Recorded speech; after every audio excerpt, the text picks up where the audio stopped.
시장 소문으로 들었어고요. 알파프로 투자전략팀 정태근 팀장과 함께하겠습니다. 이게 정태근 팀장 온 건가요? 네, 이거 받으시면 됩니다. 네, 이제 받았습니다. 네. 자, 무슨 얘기? 원자력. 네. 그렇죠. 지금 에너지 문제가 계속 이슈가 되고 있으니까. 네네. 해볼까요? 네, 저 개인적으로 어저께 원자력이 뜨는 거 보니까 두산중공업. 네, 결국 두산중공업이 탑픽이 될 것 같고요. 네. 그리고 이제 뭐 원자력 관련 테마 대장주는 또 다른 종목이 될 것 같은데 어쨌든 지금 제가 주목하고 있는 시장의 이슈는 일단 헝다 이슈 그리고 인플레.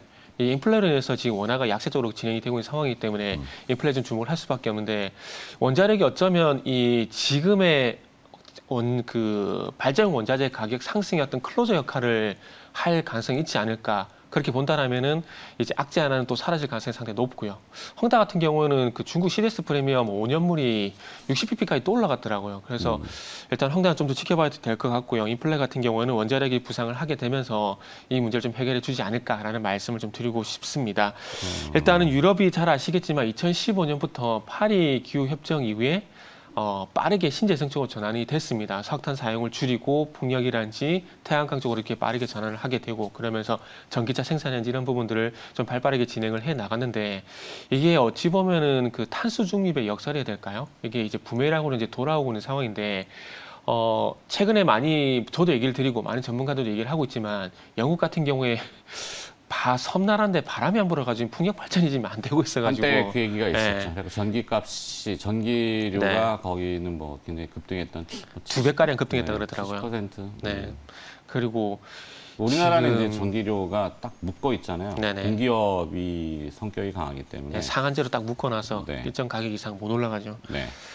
그래서 이런 그 탄소 중립의 역설이 발생이 되다 보니까 지금 영국 같은 경우 풍력 발전량이 이제 낮아지는 상황이고 그리고 지금 영국 같은 경우는 지금 석유를 이제 수입해가지고 그 겨울 전력난을 대체하겠다는 그런 계획을 세운 상황이고요. 네. 독일 같은 경우에도 갈탄, 경탄 같은 이런 그 석탄 발전을 통해서 대체를 할 예정이라고 합니다. 그래서 지금 당장 이 전력난이 발생되고 있는 부분들에 대해서 이 탄소 중립을 통한 어떤 탄소 중립에서는 전력난이 발생된 것에 대해서 지금 빠르게 대체할 만한 어떤 에너지원이 없다 보니까 다시 이 화석연료 쪽으로 이제 회귀가 되고 있는 상황이고 이 화석연료를 사용하기가 또 이제 탄소 배출량 문제가 좀 발생이 되다 보니까 아시겠지만 무거운 탄소세 이게 또 가장 큰 문제거든요. 그러다 보니까 이제 천연가스를 또 수입을 하고 도입을 하는데 EU 같은 경우에는 아시다시피 천연가스 수입 의존도가 90%가량 됩니다. 그렇기 때문에 네, 러시아에서 가스관으로 다 가죠. 가스관을 잠궈버리게 되면 문제가 상당히 크게 발생되거든요. 네, 한때는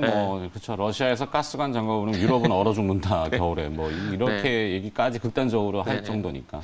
근데 지금 푸틴이 천연가스 공급을 늘리겠다는 얘기를 했지만 그동안 이 그러니까 신재생 에너지 때문에 잘 아시겠지만 중동 쪽 같은 경우에는 유가 그리고 러시아 같은 경우 천연가스 가격이 많이 다운이 돼 있다면서 수익성이 그만큼 안 났었습니다. 근데 제가 볼 때 지금이 정말 좋은 기회인 것 같아요. 그래서 증산에 나서야 되겠지만은 이 글로벌 시장에서 원하는 만큼의 증산을 과연 할까? 그동안 어찌 보면 마이너스가 났던 부분들을 지금 채울 수 있는 분위기인데 이 기회를 놓칠까? 그렇게 생각해 보게 된다라면 아마 뭐 천연가스 공급이라든지 유가 공급을 끊는 건 아니겠지만 이거를 대량으로 늘린다. 이러지는 좀 않을 것 같다는 생각이 좀 들더라고요. 그러면 에너지라는 게 이제 과거에는 다 화석연료, 말씀하신 그렇죠. 뭐 천연가스도 마찬가지고 특히 이제 이 오일, 석유 자원을 내지는 또 석탄.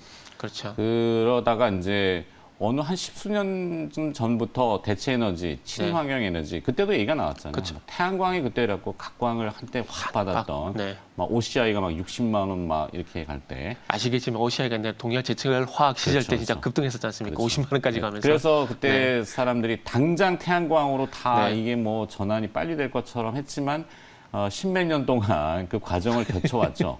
그러다가 이번에도 또 이제 결국엔 에너지가 이제 분산되는 그 과도기라고 생각을 해야 되겠죠. 네. 그래서 이런 이벤트들이 자꾸 발생하고 있고 뭐 다양한 에너지원이 있지만 오늘은 이제 소형 원자로 이렇게 해야 됩니까? SMR? 네, SMR. 결국 이쪽으로 갈 수밖에 없겠죠. 지금 미국이 전반적으로 투자를 또 하고 있는 상황이고 글로벌 전반적으로 봤을 때도 원전의 위험성을 알고 있는 상황에서 원자로가 어디까지 작아질 수 있나요? 모르나요? 글쎄요, 제가 원자로 그것까지는 잘 모르겠네요. 아이언맨? 아이언맨이요? 네. 그것도 가려면 원전 아닌가? 그거는 50년 지나야 되지 않을까요? 아직까지. 그 점점 작아지면은 결국에는 이 배터리 문제에도 그러니까 지금 그렇게 되면 이제 터미네이터처럼 이제 뭐 기술의 발전이 네. 뭐 핵 연료 전지 뭐 이런 그렇죠. 식으로 갈 수 뭐 있지 않습니까? 우리가 이제 네. 핵을 구동 추진으로 쓰는 건 아직까지는 잠수함이나 네네. 뭐 항공모함 이런 그쵸. 큰 군사용인데 뭐 이게 상업용으로도 이제 추진되는 그런 과정인 것 같기도 하고. 네네. 저도 잘 모르지만, 네. 뭐 엊그저께는 또 다원시스인가요? 거기는 이제 네네. 핵 분열이 아니라 이제 핵 융합이죠. 거꾸로. 네네. 어, 용어가 갑자기 생각이 안 나는데 플라즈마 장비입니다. 플라즈마 그렇죠. 장비. 네. 근데 반물질. 뭐 네. 이런. 그 플라즈마 얘기가 또 세 번인데 괜찮아요. 짧게 얘기해 드려야 되나? 어, 간단하게 말씀드릴게요. 네. 이게 그 반도체 전공정 중에서 잘 아시겠지만 노광 공정하고 애칭 공정 이게 상당히 좀 중요한데 네. 이 애칭이 이 깎는 거거든요. 깎는 네. 건데 이게 습식하고 건식이 있는데 그러니까 간단히 말씀드리면 물에 담그면 액체에 담그면 습식이고 기체로 물에 안 담그면 건식이라 생각하시면 될 것 같은데 이 건식 공정 과정에서 불량률을 줄이기 위해서 이 플라즈마 장비를 이용한 그 애칭을 진행을 하는데 이게 5나노, 3나노, 2나노 이게 반도체가 미세화가 되게 되면서 불량률을 낮추기 위해서 이 플라즈마 장비를 이용한 이 애칭을 진행하는데 거기에 대한 기술을 이제 이 다운시스라는 회사가 개발을 했고 그 기술 높이 평가를 하게 되면서 이제 삼성전자가 지분을 투자를 하고 네. 이런 이슈더라고요. 그 어찌 보면 약간 네. 기초과학에 근거한 뭐 음. 이거 뭐죠? 가속기, 중이온 가속기인가? 저도 이제 용어가 광과속기. 네. 하여튼 그런 걸로 이제 인공 태양 뭐 네네. 얘기도 막 있었고. 그러니까 하여튼 이것도 다 에너지를 네. 찾기 위한. 네네. 그러니까 핵을 분열하다 보니까 일본의 경우처럼 큰일 나겠군. 네네. 잘못하면은 그 핵이 계속 분열하다가 이제 멜트다운 해가지고 어디 지구 반대쪽으로 녹아 내려가는 뭐 이런 것 때문에 야 분열하지 말고 네. 융합하는 거에 에너지를 찾자. 그래서 뭐 영화에도 나왔지만 그쵸. 뭐 한 다원시스가 이제 그런 것들. 그런데 이제 또 이걸 변형해 보니까 플라즈마 IT에도 네네. 쓸 수 있겠네. 이렇게 좀. 저도 플라즈마 말씀드렸지만 이 플라즈마 정확히 어떤 개념인지 모르겠어요. 이게 수소도 아니고 고체도 아니고 기체도 아닌 개념은 좀 제4의 상태라 그러는데 개념은 제4의 상태가 다양해요. 뭔지 네네. 저도 잘 모르겠어요. 자, 아침에는 뭐 이제 그 원론 강의할 수는 없는 거고 네. 하여튼 그런 아이디어들을 계속 찾고 있는 것이 주식시장에는 반영이 되고 있고 네네네. 뭐 아까도 이제 어떤 이슈 네. 무슨 관련주 이런 게 딱 정해져 있잖아요. 그래서 SMR 소형 원자로 소형 모듈 원자로 소형 모듈 원전. 네, 네. 요거의 관련주는 그냥 두산중공업으로 딱 일단은 정의가 크게 되고 두산중공업 에너토크. 에너토크. 네네. 에너토크가 지금 그래서 궁금한 거예요. 요건 작은 기업인가요? 네네. 이게 왜냐하면 그 항상 뭐 테마가 형성이 되면 네. 대장이 있지 않습니까? 그래서 우리가 소위 말하는 전문가분들께서 저도 그렇고 그래서 어떤 테마 형성되면 대장을 잡아라.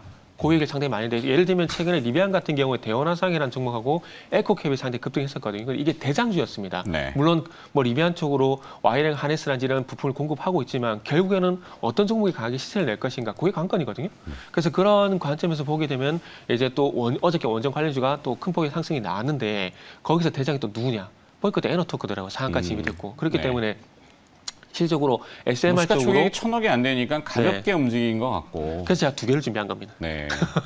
좀 큰 거는 두산중공업. 두산중공업, 작은 거는 네. 에너토크 이렇게 좀 에너토크. 보시면 좋지 않을까 생각이 드는데 더 큰 거는 한국전력, 한전기술 한전기술을 봐야 되겠죠. 한전기술. 네. 예전에 그 바라카 원전 수주 받을 때 대장이 한전기술이었거든요. 2000 몇 년이지? 2009년인가? 아마 그때쯤 기억하는데. 이게 보면 이제 네. 산업에서의 이해타산도 아주 첨예하다 보니까 네네. 뭐 썬랩, 뭐 네. 핵만랩, 뭐 해갖고 뭐 정치적인 이슈로 또 네네. 갖다 얘기하고 막 복잡하죠. 이게 결국에는 호주하고 중국이 싸움이 일어나게 해서 원전이 좀 주목이 됐는데 어쨌든 미국이 우리나라 원전 협정을 맺었고요. 그리고 지금 프랑스가 호주 때문에 많이 열받아 있는 상황인데 이 핵잠 기술을 또 한국까지 하겠다는 얘기를 하고 있는 상황이고 네. 그리고 또 아이러니컬하게 탈원전 국가가 지금 IAEA 의장국이 돼버렸습니다. 이게 난센스한 상황이거든요. 그렇기 때문에 어찌 보면은 이 탈원전 국가임에도 불구하고 이런 원전 이슈가 많이 발생이 되고 있는 상황이기 때문에 앞으로 그래서 원전을 더 관심을 가져야 될 것 같고요. 그리고 지금 두산중공업도 대장 에너토크 외에 또 대장을 선정한 이유가 지금 미국에서 잘 아시다시피 지금 자막에도 나갔지만 미국의 뉴스케일 파워라는 회사와 SMR 개발을 협력을 하고 있고 현재 2019년부터 계속 미국 쪽에 사업을 진행하고 있거든요.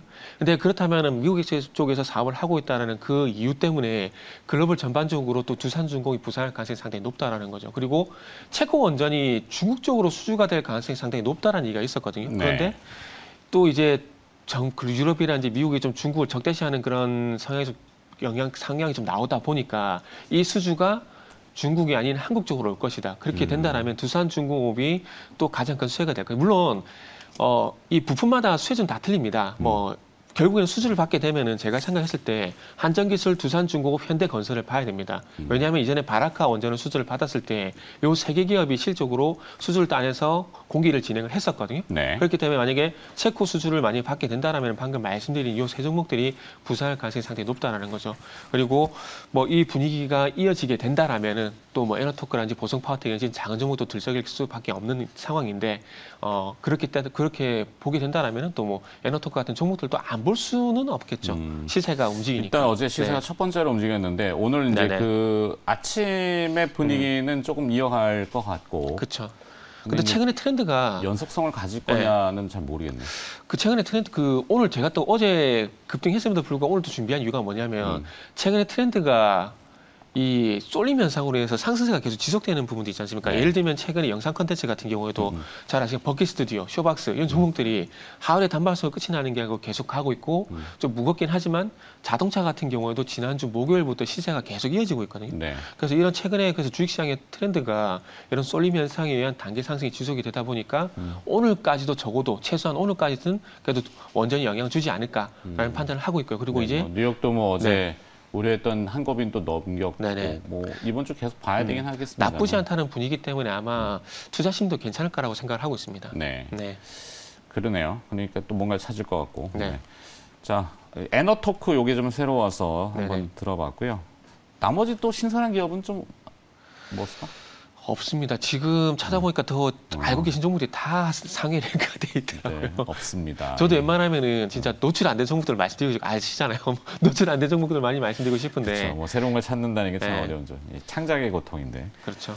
알겠습니다. 그러면 여기까지 듣도록 하겠습니다. 알파프로 투자전략팀 정태근 팀장이었습니다. 고맙습니다. 네, 감사합니다.